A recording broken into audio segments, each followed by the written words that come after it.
Sometime in August of 2019, I responded to an article that Viv Quillen, I said your name right, is that correct, Quillen? Yeah. That she wrote for Fresh Rain. I really liked the article, so I responded to her telling her that. And ever since then, we've been the 2000s updated pen pals with each other. Instead of through letters, we do it through email. And we've been for over 2 years, we've been conversing via email without ever having met each other until last week when I attempted to do my first interview with her, and the recording was a failure. There was a technical error on my part. So this is my second time only of seeing Viv after having email correspondence with her for over 2 years. So I feel just as happy seeing you today, Viv, as I did last week too. So yeah, thank you for being willing to do this, not only once, but twice with me. Oh, it was practice time last time. So my first question that I like to ask people is, where are you? And that can mean anything you want to tell me, country, state, room, anything. Right.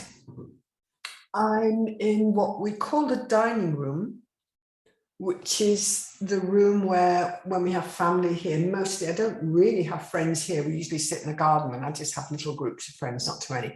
But if the family are all together from New Zealand and Finland and Hull for Christmas or something, we've got this table and about 3 other tables that we stick onto it, and we all cram around it and have the garden benches in, and the people that come in first have to climb in and they can't get out until the meal finishes. So this room has a really special family feel.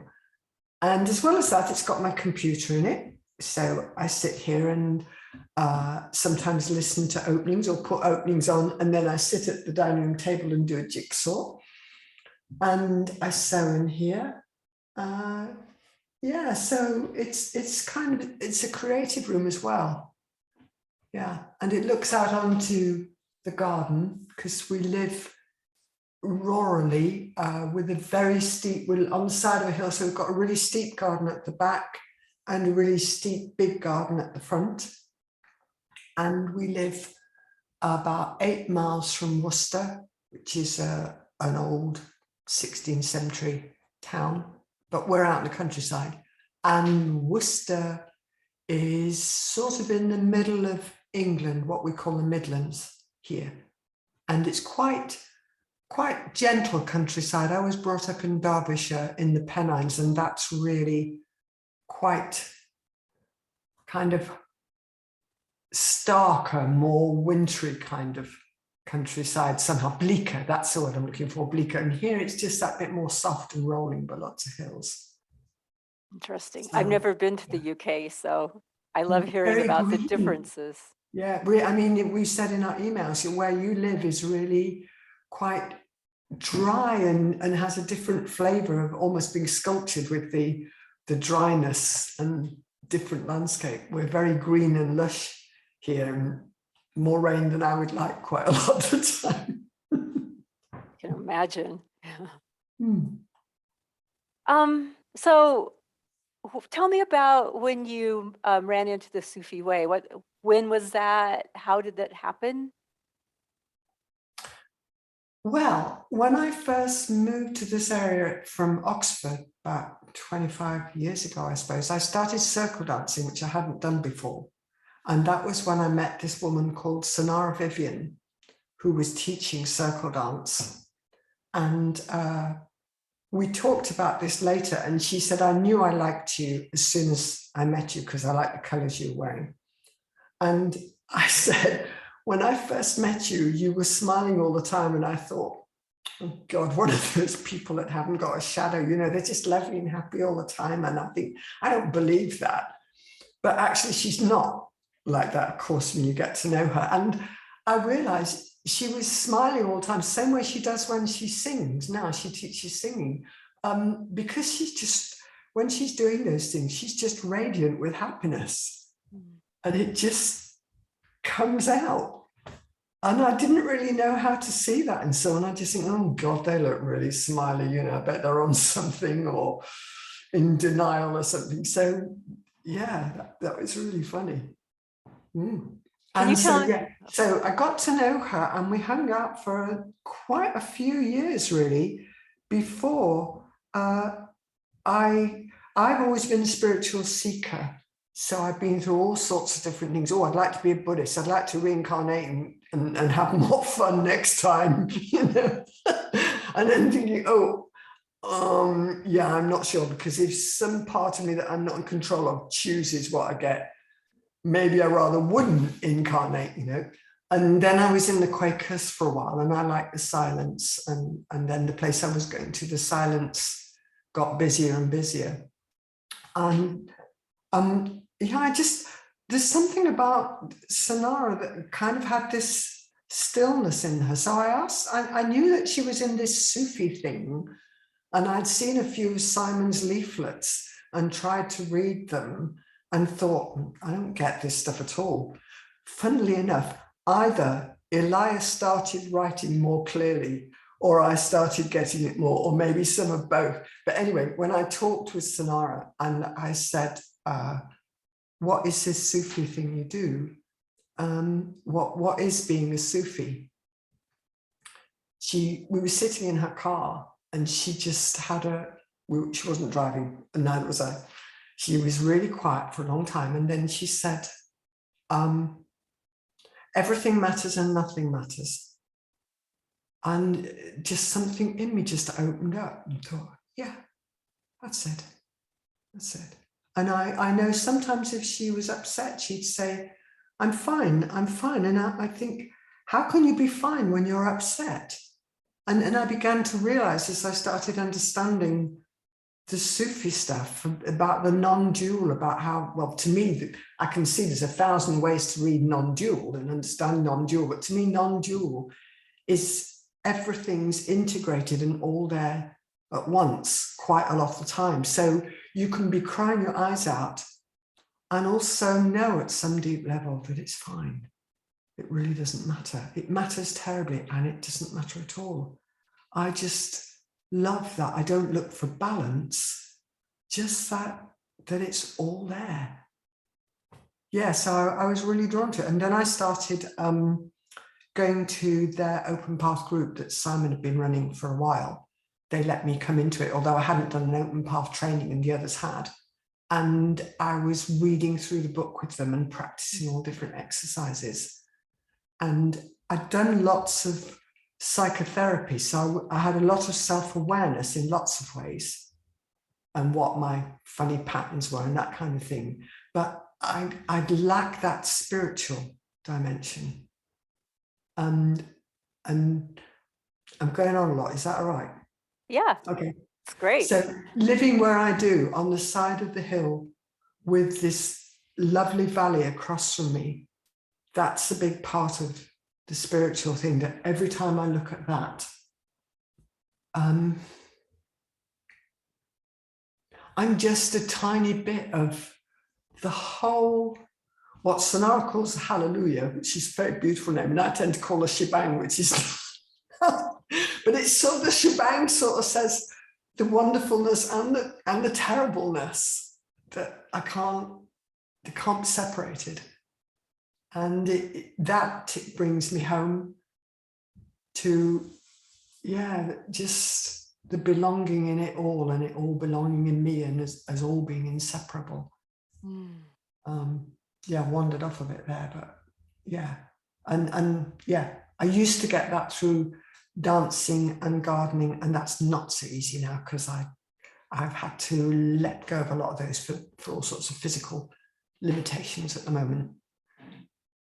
Well, so the view and the spirit and the open path is somewhere to talk about it. It's just beautiful. And going on retreats, having somewhere to share and explore. With the Sufi way is so much about exploring and also Simon and Sonara have been really supportive in me finding my own way in that I don't have to fit. This is how we do this. This is how we meditate.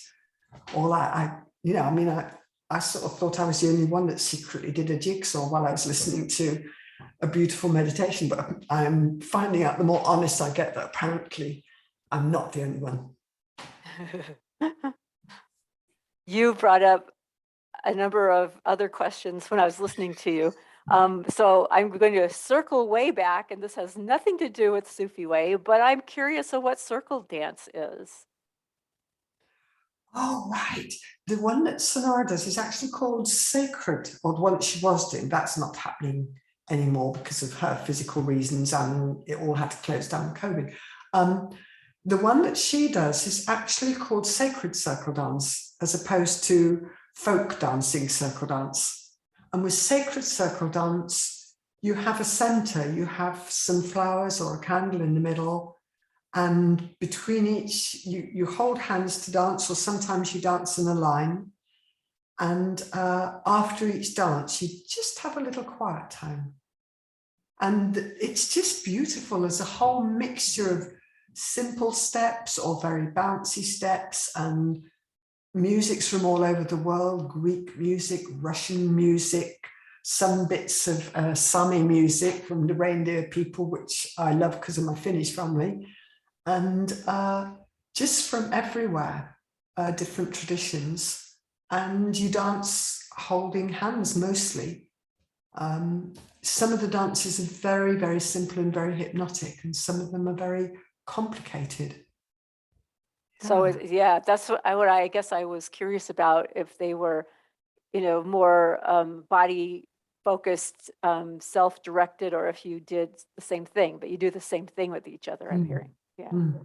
Whereas when I dance free 5 rhythms, which is my kind of spiritual kind of, has been my spiritual kind of dancing, that's much more moving freely to the music and really just, well, I started off with 5 rhythms, which is different sort of rhythms, the fast one and the meditative one and the airy one, but now really with as much of my body that can manage it, I just let the music take me wherever it's going today. And nice. Yeah, it's a great way of dancing with anger and sadness and joy and the everything of everything, really. So that is a prelude to another aspect that you brought up that I wasn't going to ask you until later, but you brought up about the everythingness. And I'm hoping that this interview with others that I'll do will be put up on the Living Sufism website, where there's a place that people are making contributions about a beloved community, interpretations or thoughts or whatever. And that sounds like what you were talking about to a degree, that you were a part of this whole shebang. Yeah. And so I'd like to hear, I mean, yeah, what would be your thoughts about beloved community? What does that mean to you? And how is it in your day-to-day life, if it is? That's a lovely question. Yeah. The beloved community, the first thing that comes to mind, because I'm familiar with those words connected with the Sufi way, the open path, the first thing I think of is the retreats that I've been on, and just the people that I've met on those retreats, and the specialness of all being together, meditating together, sharing together, and the tiny little chats here and there and walking. Yeah, and that then comes into open path, the meetings with Simon and Sonara. But then if I'm thinking beloved community, I can't draw a line and go, well, my family who aren't in the Sufi way are outside of that, or my friends that aren't in Sufi way are outside of that. So like they're there.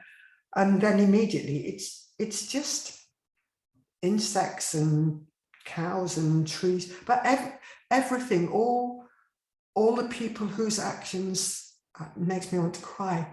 All the people whose actions I loathe have to be in there too. Absolutely have to be.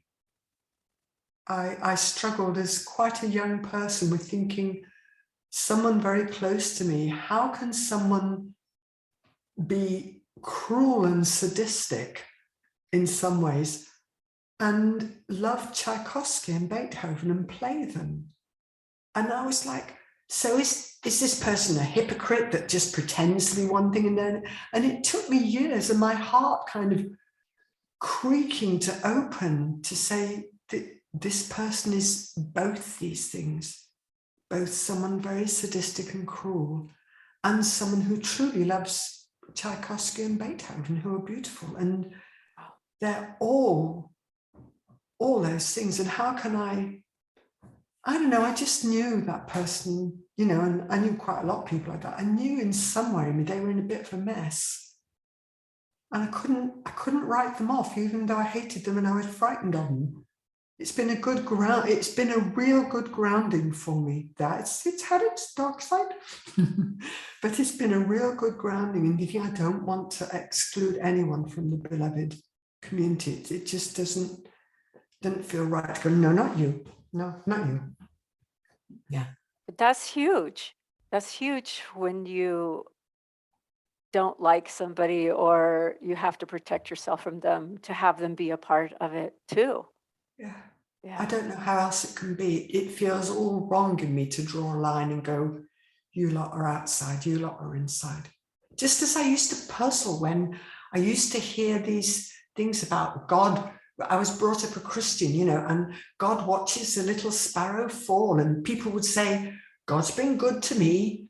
And I'd think, well, what about those of us who really have had quite a rough time? What was God doing, being bad to us? I couldn't make any sense of that from very, very young. Still can't. I mean, maybe someone that believes that can explain to me quite how it works, but no, I've never quite got that. Mm. Yeah, that's one of the greatest questions, isn't it? The unanswerable. Yeah. And I'm all right. There's a lot of stuff on the shelf marked, I don't understand. That's I used to really beat my brain up trying to work these things out, and now I just think there's a shelf for things with. And I love that thing Elias says about acting as if, even if you don't believe that everyone means to do their best or whatever it happens to be, those weren't his words, but even if I'm not sure if it's true that we're all trying to do our best, I choose to act as if that's true, because that works for me. I cut people a lot more slack. Nice. When I think they're doing their best, and when I think, oh, that was, you were being mean, but perhaps that was the best you could do right now. You know, that feels nicer than. I know it's true for me when I might not be the most happy person somebody sees. I'm doing my best in the moment, so it must be true for others, I would think. Yeah. Yeah. Is there anything else that you would like to share about you, about your interests, family, life, garden, work, anything? Just so we can know you on a different level? Yeah.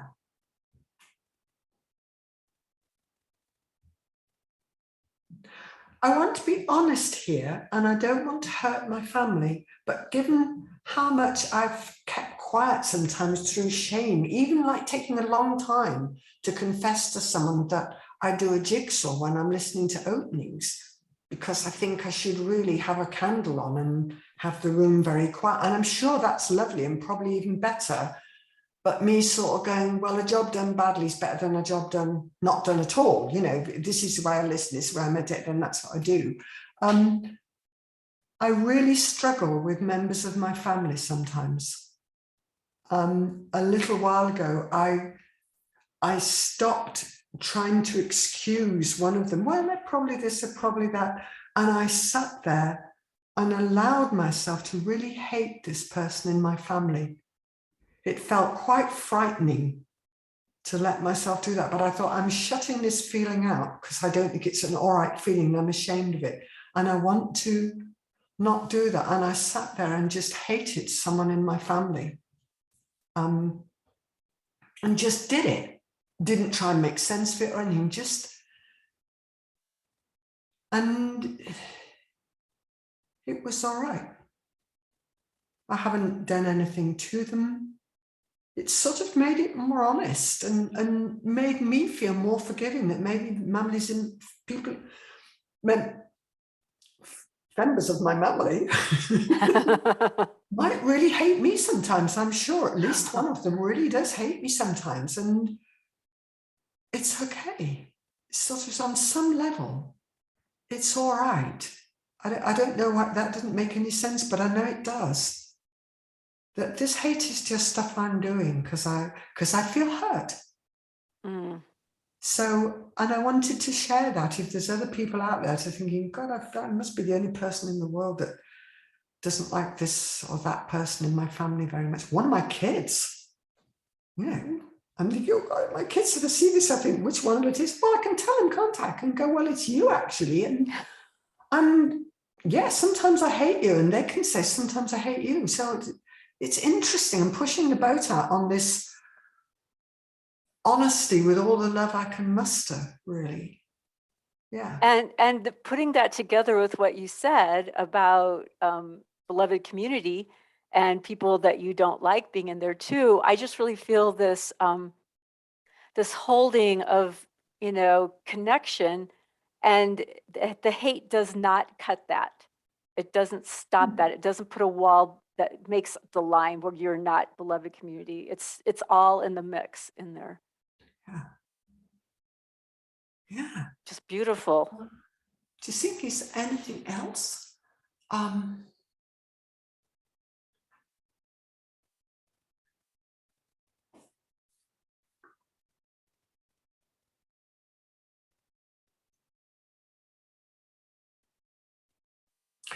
Yeah, I want to say something about getting old. I'm 74 now. And of course, we're all getting old all the time. And right now, I'm going through some interesting challenges that I love my garden as it is. Bob and I took a long time to create that garden. I love my kitchen as it is.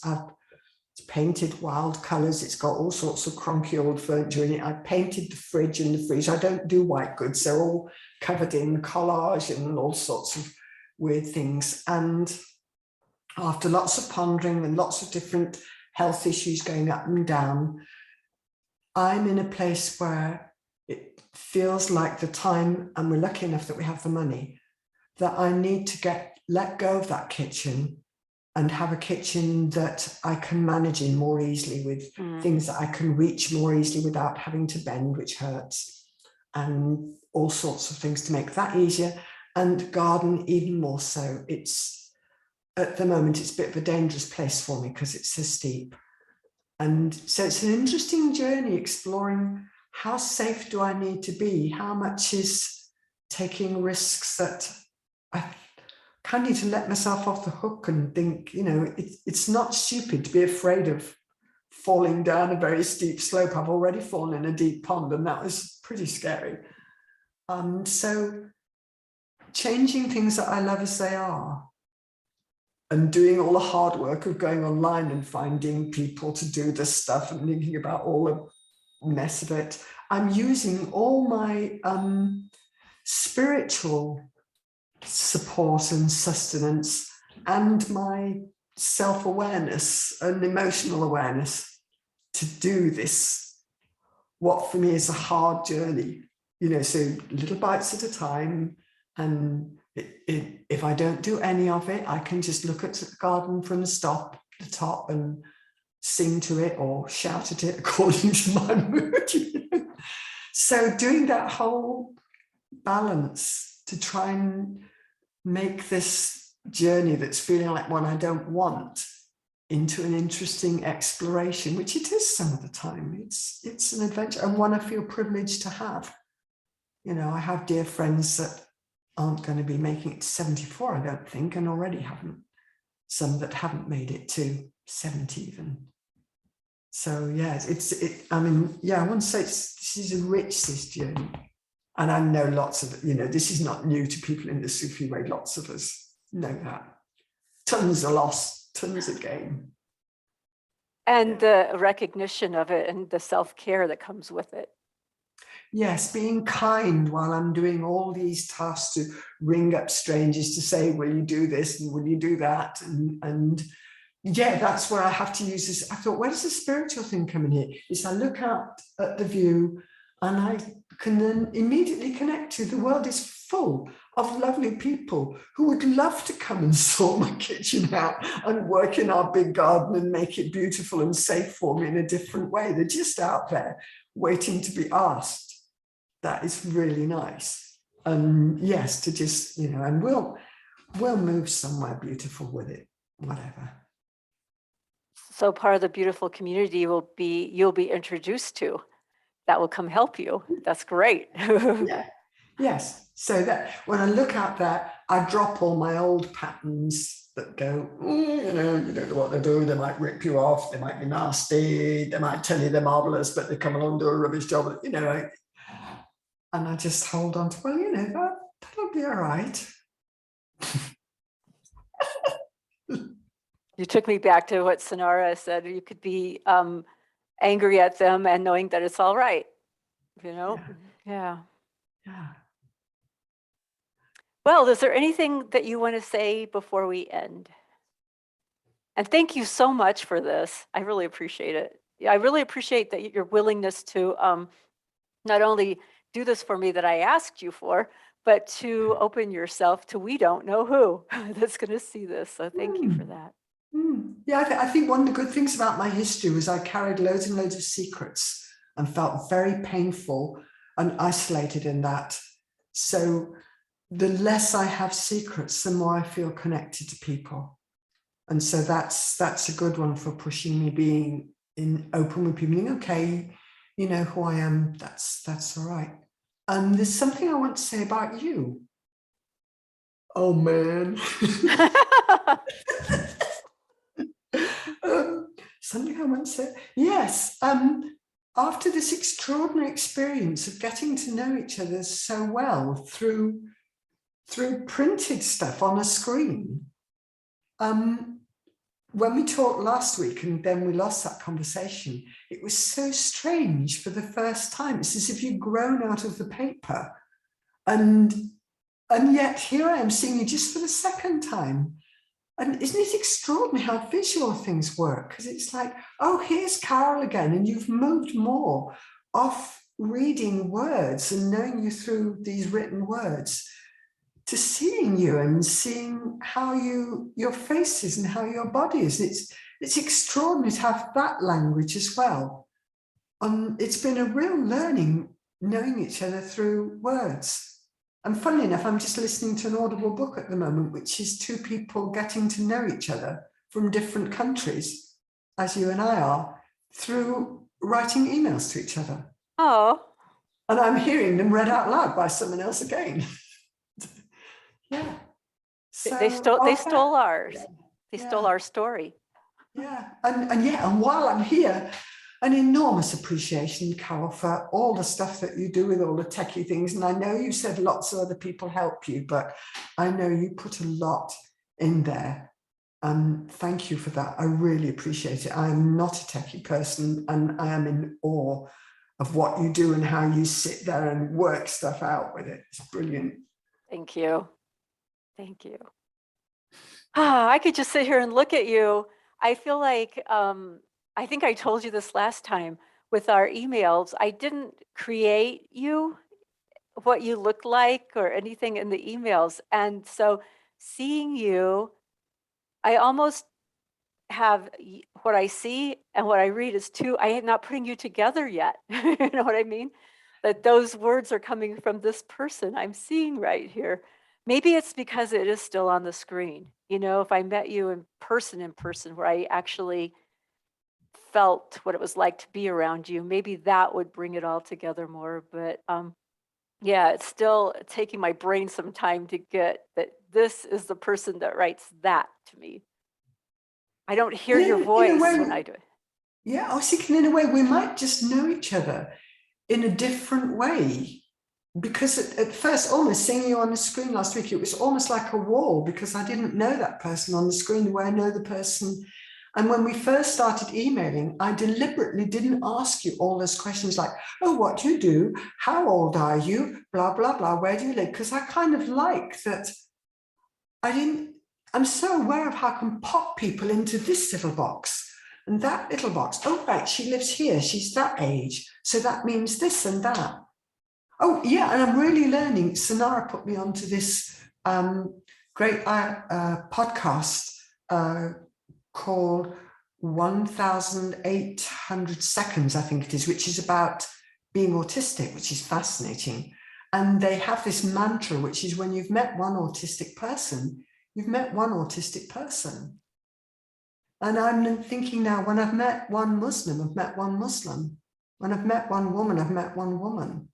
When I've met one, it's just lovely. It's really helping me break down all that stuff about, oh, people like this do that, and they do that.